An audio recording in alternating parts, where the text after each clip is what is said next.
Mary, today we're talking about the subject of money. So when you went on your first date with Nick, who's now your husband, did you split the bill? You just mind your own business. I can guess that you split the bill. That's just my idea. I couldn't really picture you sitting back and... Anyway, I wish you could see the stern look I'm getting from Mary as we speak. It's just like... No water in the water fountain.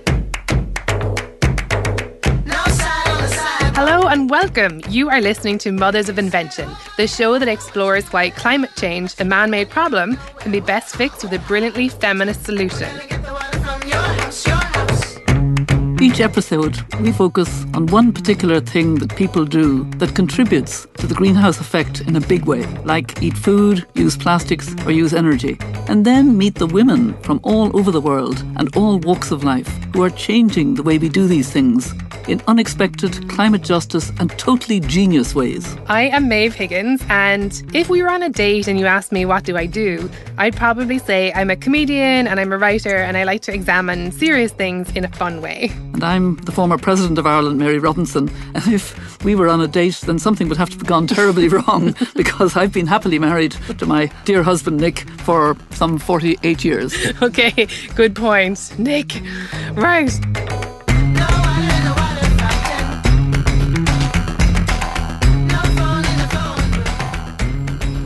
I'm doing this show because since being President of Ireland, I've stalked the corridors of power as a UN High Commissioner for Human Rights and as an elder alongside people like Kofi Annan and Nelson Mandela. And for the past 15 years, I've been persuading people in powerful positions around the world to take climate change seriously as a human rights issue, as a justice issue, as well as a scientific one. Well, we know that money and power are really intrinsically linked, and today we're talking about the fascinating relationship between money and climate change, particularly this one term, divestment. Now, I had to Google what that meant, and it sounds like it's basically the opposite of investment. It's the opposite of investment. Yeah. And in fact, the best divestment is to get out of the carbon that's harming us and into the renewable energy that's the green jobs and economy of the future. So it's kind of like if you break up with somebody and then you take back all the cool stuff you gave them and then you start going out with a new person. And yes, sort of. I would more equate it with the apartheid era, where companies were told don't invest in South Africa because they have an apartheid system. Yeah. And divest from South Africa because of apartheid. That's the way they'll learn a lesson. In today's show, we're headed to South Africa, America and London as we meet an incredible array of women. From one who overthrew apartheid and reveals her techniques for doing the same thing with climate change. When people's pensions began to disappear because of divestment, that is when the National Party was ready to come to the table and negotiate. To another who has taken those lessons and started applying them to climate change when she was just an undergrad student, and whose work is now being felt globally by all of us. It's wrong to be an institution of higher learning while simultaneously impacting the very conditions of which that future generation can live. To an incredible Minnesotan First Nations lawyer who's now travelling the world from financial capital to financial capital, persuading the suits to pull their money out of the oil pipelines in the United States. For the Norwegian Oil Fund to hear all of those things and to hear those stories was really eye-opening for them. I could see his chin just trembling. It's hard to listen to. Mary, do you remember that time during apartheid when the divestment movement was really taking off? Yes, I do. I was part of the anti-apartheid movement in Ireland, and one great champion of it, whom I know a little bit, is Yvette Abrahams. She was the Commissioner for Gender Equality in South Africa, and she is a great climate justice activist. Her work focuses on food security, gender, and climate change. New violence erupts almost every day in South Africa. Increasingly, the streets of the black townships and the white cities are filled with rioting crowds, burning vehicles, armed soldiers, and the dead. Women have always been the backbone of the struggle. When women decide to ignore an issue, it rolls over and goes away. And when women decide to take up an issue, that's what moves movements. My name is Yvette Abrahams. I'm an organic farmer here in Cape Town, South Africa, and I do a small business making natural and organic soaps and other cosmetics. I have a PhD from the Department of History at the University of Cape Town. I specialize in the history of science. So when I came to climate change, I was like, oh, I recognize this. This is very familiar. I've written widely on climate change as the logical endpoint of positivist science. Blacks have decided to fight for their rights. And they will fight for their rights to the bitter end. I was 21 when I first joined the student movement. That was my youth. Those 10 years between 21 and 31 were pretty much devoted to the struggle.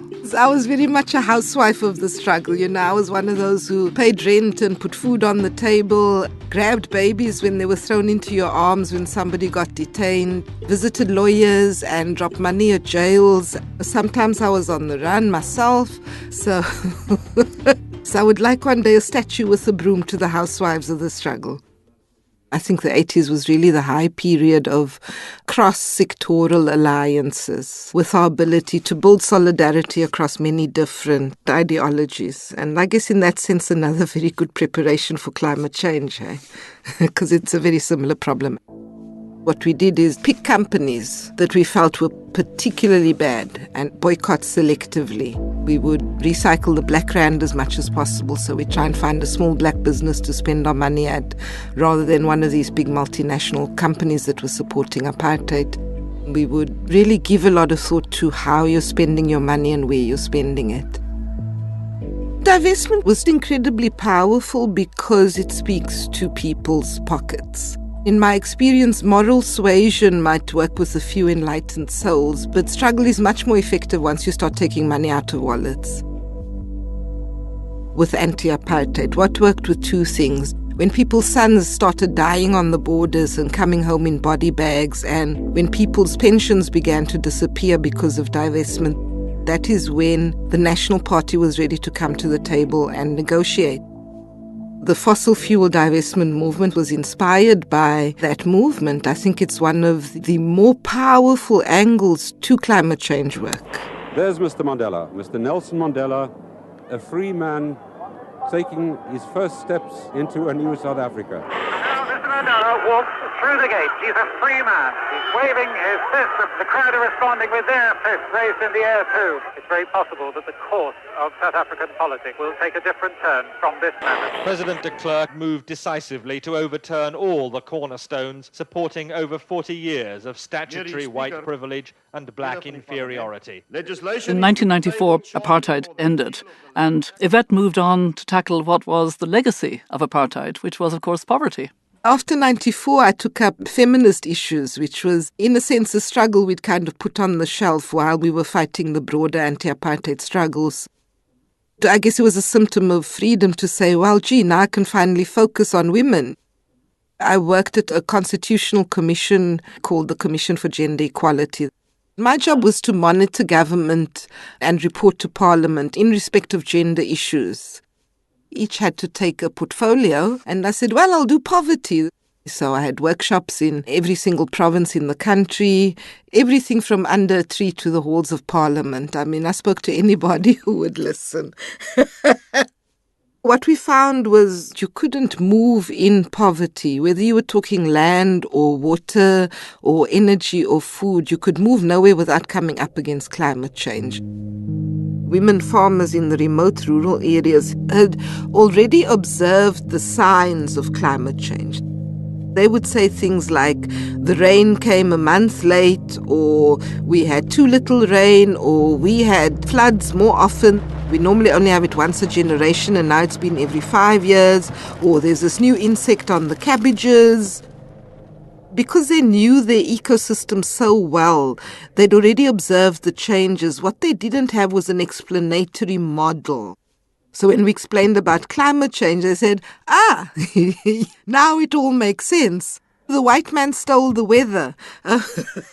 That was not necessarily the outcome we were looking for, but they now had an explanatory model that tied together all these events that they'd observed, and they had a set of prescriptions for how to mobilize. So it was literally myself and many others about building a mass movement around climate change. The way we did that was to go to women's organizations at every level and get them to make the connections to their daily life. The lack of rain accompanied by heat waves. This is the worst drought to hit South Africa since 1982. Millions are facing water shortages. Global warming's proceeding about twice as fast in Africa as it is in the rest of the world. So denialism cannot flourish here because people cannot ignore the evidence before them.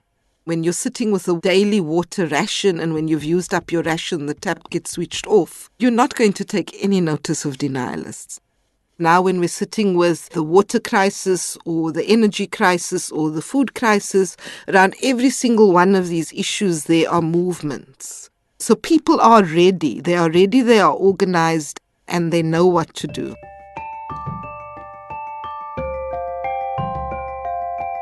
The only piece of the puzzle I'm still grappling with is, I don't know, may I call it the reinvestment movement? How do we channel the money from successful divestments into investments that are constructive? Those alternatives have to be physically there. You cannot responsibly tell a mine worker to pull his pension funds out of a particular investment unless you have a viable alternative. You know, and I may know, that there's no future in coal, but you're asking this man who's worked for this for 30 years to trust you. That's the complicated part. Are we growing the new economy as fast as we're asking people to divest from the old? And that's kind of where I sit and work. You have to be building a new economy, and when you can show somebody a real viable alternative, there's no need for much debate. International solidarity is important. Climate change, it's an issue that's cross-class, it's cross-race, it's cross-gender. You've got to work with a consciousness of intersectionality in the sense that power differentials within the movement have to be both contained and resolved in a way that ultimately strengthens the movement. I work very closely with former anti-apartheid activists, particularly in Germany. Whether you're sitting in Ireland or Timbuktu or in China or Tajikistan, there really is a sense in which we have to pull together as a species to make it happen.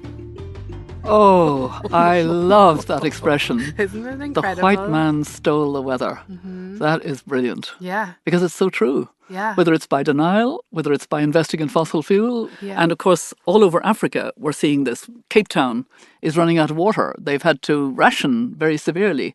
And I think it really is important to reflect on what we call the gender dimensions of climate change. Mm. It actually affects women and men differently because their roles in lots of societies are very different. Their role in providing food for the table is different. Their role in going for water, in going for firewood in many developing countries. Even in developed countries, there is a societal difference. And that's why we need women leaders to take gender and climate change really seriously. And one who's taking this climate change seriously is Maeve. Do not be fooled by her sweet voice. She's a big deal. In 2007, when she was still an undergraduate at Middlebury, Vermont, she founded, along with 6 of her college friends and their lecturer, Bill McKibben, 350.org, which propelled the divestment movement in the US. We had no idea that it was going to take off the way that it did. I think so much of social change is like that. You have a spark of an idea and you think it has potential, but you really can't predict what's going to happen with it. And that was very much the case with divestment. The anti-apartheid campaign in South Africa had a component around divestment. That was really the historical antecedent for this. The logic of the divestment movement is similar to the logic of the anti-tobacco fights, where the tobacco companies were selling a product that they knew was killing people, and they lied about it. It's a very similar problem with burning oil, coal, and gas that's causing climate change, which is also killing people. So we had to shift the moral thinking about fossil fuels. One very clear way to do that is investments and money, because it's a way that people make decisions about what's right and wrong. 350.org very much grew out of trying to stop the Keystone XL pipeline. Each time we would have a big win, the next day the industry would come back with yet another plan to try to build the pipeline. We thought, we can't stop climate change one pipeline at a time. We actually have to focus on this industry as a whole and really dramatize the fact that this product, fossil fuels, are what's causing climate change. We wanted to get involved in an effort that would really draw a moral line in the sand about climate change and fossil fuel investments, and the divestment movement really brought that to the fore. I came of age as a university student during the Iraq War. At my campus, Middlebury College in Vermont, there was not a lot of interest among students around the war, which I found very distressing. People felt ambiguous about what difference it would make if they protested a war in Vermont. Who would pay attention? I think for my generation, the much maligned millennials, people accuse millennials of only wanting to participate in activism if they can demonstrate that it's going to do something. I think there's something very valuable about that, because this is a generation that has grown up in a time of incredible economic instability. If you look at the level of opportunities available for young people, especially young people of color, it's a difficult time. So I think if people are going to get involved in political action, they really want to know that it's meaningful. The issue of climate change brought about a total transformation in student activism at my campus. Hundreds of students who really were passionate about climate change saw they could make a difference on this issue right where they were. And it's a problem that connects so many different things that we cared about: inequality, global poverty, health crises. You could see an impact of climate change in all of those areas. We started getting active, and this was in the mid-2000s. We would do a lot of really creative stuff, like poetry readings about winter. And we had Get Outside Week, where a bunch of people camped out on the quad in the snow to try to make this point about how essential winter is to what it means to live in Vermont. And as a Californian, this was a bit of a leap for me, but that was kind of the spirit of the endeavor. So it's mid-2009 and May and her friends have set their sights on a new goal, getting their university to divest from fossil fuels. For students who are trying to convince their university to divest, these situations would happen where they're presenting to the boards of trustees and they're being asked to explain how it's going to impact the returns of the portfolio. The real contribution of the activism is the moral argument to say it's wrong to benefit from this, it's wrong to be an institution of higher learning, educating the next generation, while simultaneously impacting the very conditions of which that future generation can live. There was then a tour that we did around the U.S. I think we went to 22 cities, really, again, laying out the logic and encouraging people to sign up a divestment campaign. The first one that really took hold was actually the very first stop on that tour in Seattle, where the mayor of Seattle, Washington, right on the spot declared Seattle would divest. So much of campaigning and social movement work is about momentum. This set off a wave that helped follow the tour through all of its cities and helped students on campuses pick this up as a strategy. Then it was really a bit of a race to just keep up with the energy. I am a citizen of Nepal. We have mountains, we have forests, and they are really getting depleted day by day. This is a great platform for me to make my voice heard.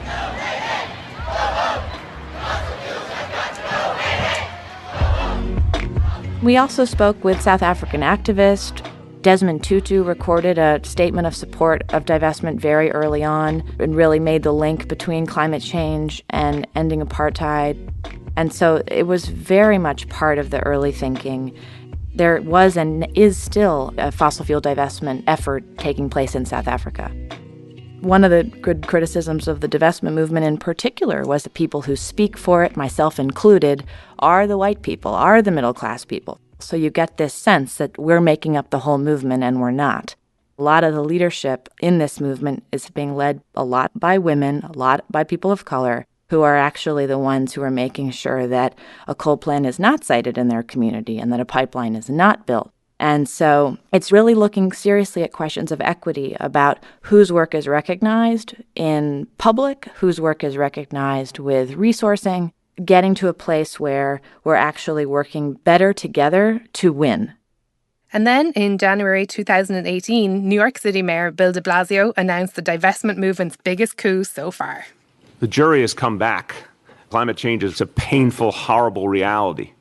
And so today we announce that the city of New York will divest up to $5 billion from fossil fuel reserve owner companies. We're going after those who have profited. It's time that they are held accountable. It's time that things change in the way we do business, because the way we've been doing it up to now does not make sense anymore. Now, if you're working on a divestment campaign in Sao Paulo or Middlebury, Vermont, you can go back to your board of trustees and say, did you see the news? New York City just divested. The heart of the financial capital of the world just made this decision. And you're telling me you can't do it? Each win has the power to really generate exponential momentum. And when we're talking about climate change, we can't talk about incrementalism. We have to be entirely focused on exponential change. And so that's what these kinds of wins will do. And it has been amazing, I must say, to watch how this has unfolded, and more power to 350.org. We have trillions that are moving in the right direction, out of supporting fossil fuel. Investment companies are getting the message. You know, I'm thinking about, there's a line in Beyonce's song where she says, like, make your check come at their neck. And it's basically like, get your money. And then you'll be, you know, that's how you get people's attention. And that's the world we're in. It's true, and it's also true that women working as farmers, as entrepreneurs, who are trying to provide the green jobs, the solar, they cannot get climate investment. It doesn't trickle down to them. So if universities are divesting and cities are divesting, who else and what else can divest? Whoever is investing in fossil fuel, so obviously states, philanthropies, big civil society organisations could have investments. Everybody needs to make sure that they are thinking seriously about divesting from what is causing harm. Mm-hmm. And even, I guess, individuals. I know during the kind of Occupy Wall Street movement, a lot of my friends moved their own savings, and I'm talking just about like 5 or 10 grand or something, you know, into credit unions or, you know, away from banks. Well, certainly it's good that the divestment movement emphasises the need to reinvest. And I think that can also help to open up the fact that solar and wind energy are becoming much cheaper, much more profitable, and it makes every sense from an economic perspective. And one of the groups that to me are kind of heroes of climate are the Indigenous peoples worldwide. They save the forests. They have the knowledge of the seeds. Meet Tara Hauska. She's a native rights lawyer from Couchiching First Nation in Minnesota. Here she is in her recent talk at TED Women. Bonjour. Tara Indigenous Jaganashimang Minawa Jabuwe Kwe Indigenous Anishinaabe. My name is Tara Hauska. I'm Bear Clan from Couchiching First Nation. I was born under the maple sapping moon in International Falls, Minnesota. I'm happy to be here with all of you. And she was the advisor for Native American affairs for Bernie Sanders. She was the first college graduate and the first lawyer in her own immediate Indigenous family. I am a national campaigns director of an organization called Honor the Earth. It is an organization led by Indigenous women, supporting Indigenous struggles around the environment and environmental justice around the country. I'm also an attorney that used to formerly live in Washington, D.C. when I finished law school. I went out and worked in private practice, and that was very, very hard. At the time I moved, it was football season. I never had seen the Washington Redskins play. I had never really encountered that. We banned native mascots in Minnesota, where I'm from, back in 1992. So that was really eye-opening for me to realize just how negatively and ignorantly Indian people were represented, especially in the nation's capital. One of the issues that had been in front of the White House when I was there was the Keystone XL pipeline. With something like tar sands, it's not just a little bit of oil that spills when these spills happen. It's thousands and thousands of gallons in a single second. When it goes into the water, it doesn't float, it sinks. It's so difficult to clean up. It's just this disgusting substance full of cancer that's going into the water. And so I started going to these protests because it was Indian people and it was something that I was really passionate about. I was like, you know, how could you possibly send tar sands through people's drinking water sources, especially with the knowledge of all of these tribal nations from around the country and seeing the repeated issues again and again of oppression, environmental injustice, and violence against women brought on by man camps and all these different issues that came across my desk as an attorney.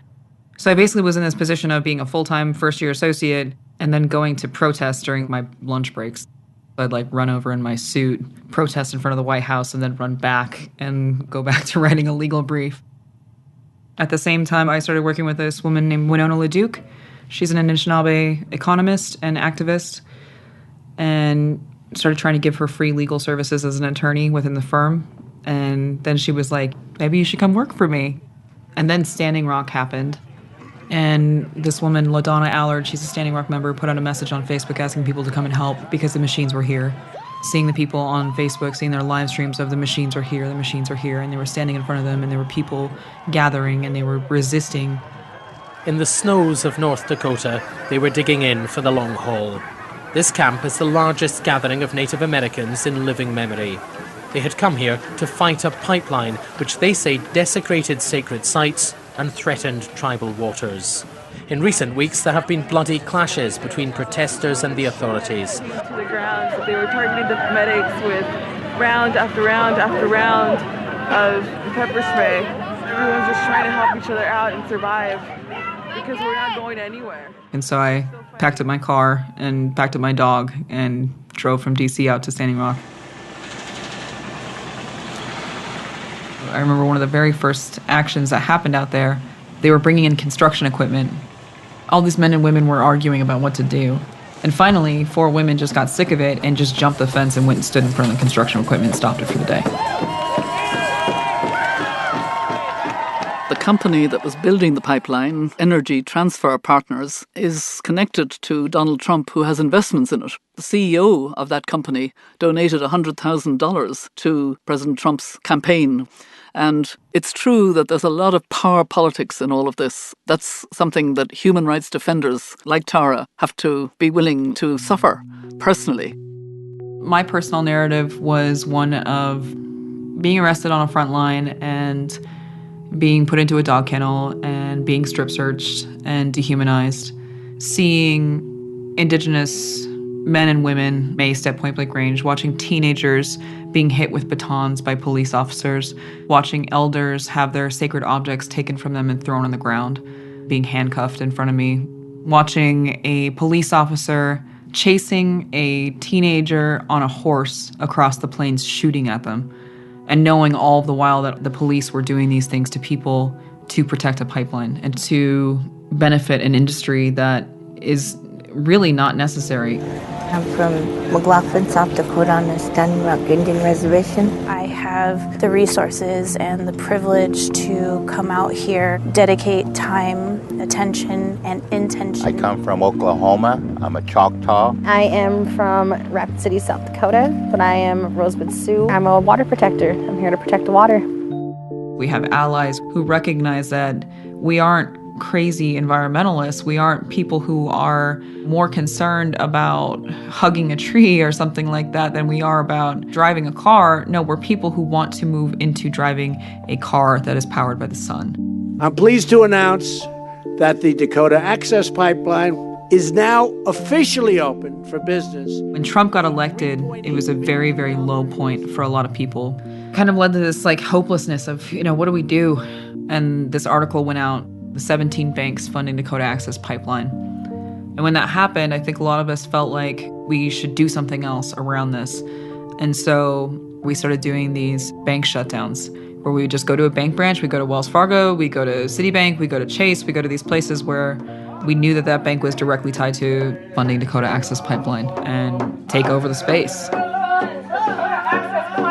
Wells Fargo is a big supporter of the destructive force that is taking over the Standing Rock, wrecking the lives of Indigenous people. People lock themselves to bank doors, people lock themselves to the teller places, all these different things were happening. We would go to all these different places, and it was a lot of people from camp just taking trips and going out and doing these things. We went to New York City, shut down 5 different banks in one day.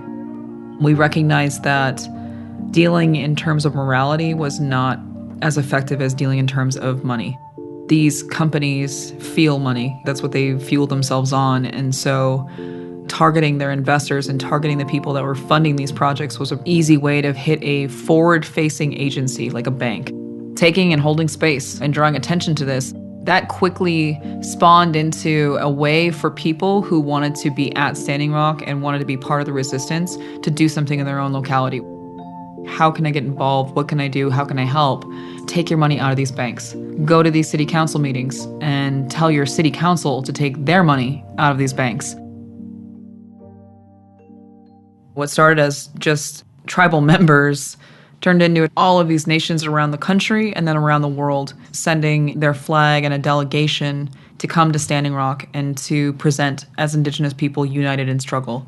Because Indigenous peoples understand what this feels like. We are impacted first and worst by climate change. We are the people who are still connected to the land, to the water.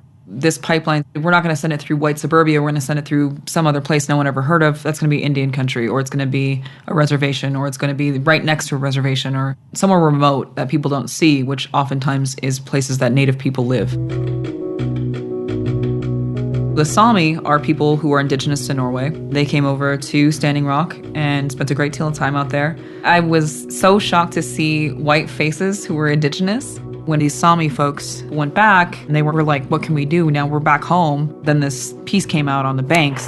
Norway's largest bank, DNB, has reportedly loaned Energy Transfer Partners 10% of the Dakota Access Pipeline's construction costs. These Sami folks approached DNB, and they approached the Norwegian Oil Fund, and they began these conversations about, you're invested in Energy Transfer Partnership, you're invested in Dakota Access.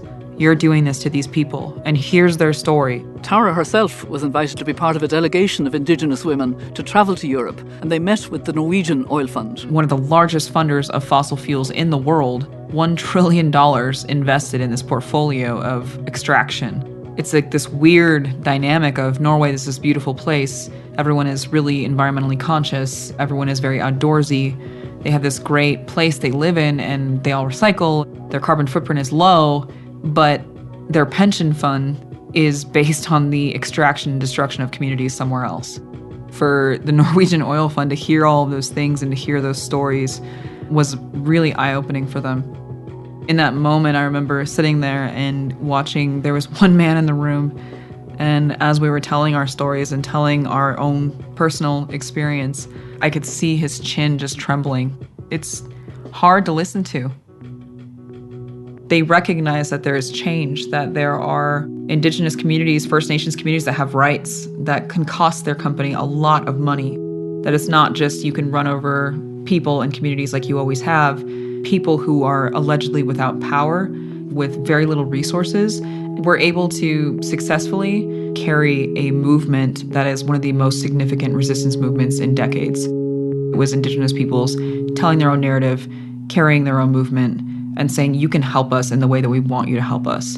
Allied groups recognizing that it wasn't their struggle and that their job was to help us and to truly support us and not use us as tokens. That, I think, is a really important issue. Yeah. And that they were in charge. It was their decisions, and the others came in to support, but they were the primary agents of change in what they wanted to happen for their community. And they are at the coalface. They are the canaries in the mine. It's so important that voices like Tara's get to those tables, that Indigenous women and grassroots women who are in the front line, who are the experts on how to cope with the situation, get to tell their story to the big oil companies or investors. And he can't say that he doesn't know now. That's the point, yeah. Mm-hmm. And actually the Norwegian Oil Fund did urge the government of Norway to divest $37 billion worth of investments from oil and gas companies. I obviously hadn't heard of divestment until I started working on this with you. And what's interesting is the Doc Society, who are making this series, they've actually divested all of their money now, Mary, since meeting you.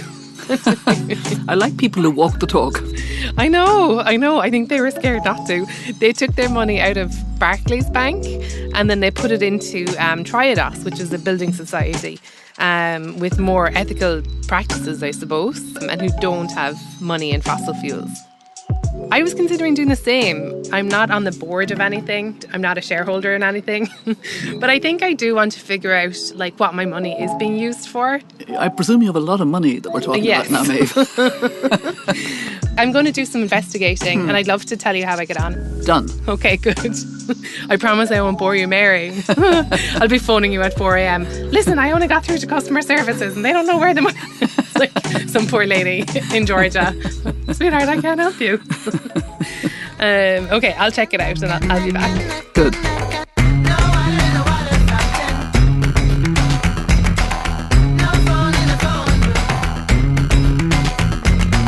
So, Mary, thanks for another great episode. It's been such an education, but you still haven't actually told me if you and your husband split the bill on your first meal. And that is something I will never divulge to you, Maeve.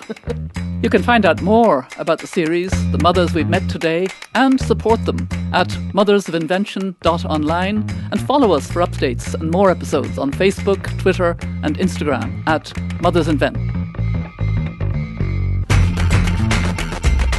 Mary, I just caught up with you because since we taped this episode, we've had some good news. We have indeed, because on the 12th of July, Ireland announced that it's withdrawing all monies from fossil fuels. It's divesting from fossil fuels. First country in the world. Now, Ireland isn't perfect on climate change. Our Prime Minister said in the European Parliament that we can be a laggard on climate change and we need to do something about it. This is a bit of leadership. So I'm very happy. Isn't it great? It is good. Full of us for Ireland.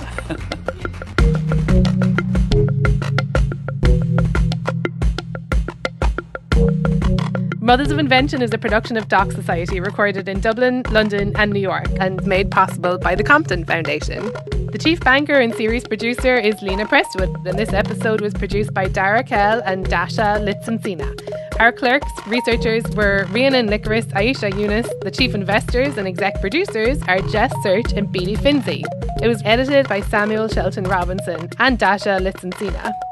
This episode's Super Green Portfolio was mixed by Jim McKee, and our title music is Water Fountain by Tuneyards. Additional music composed by Dan Wilson, Kalu and Poddington Bear. Our financial advisors and consultants are Iris Andrews, Ed King, Catherine Wilkinson and Suzanne Dhaliwal. Our impact producer and personal banker is Hazel Falk.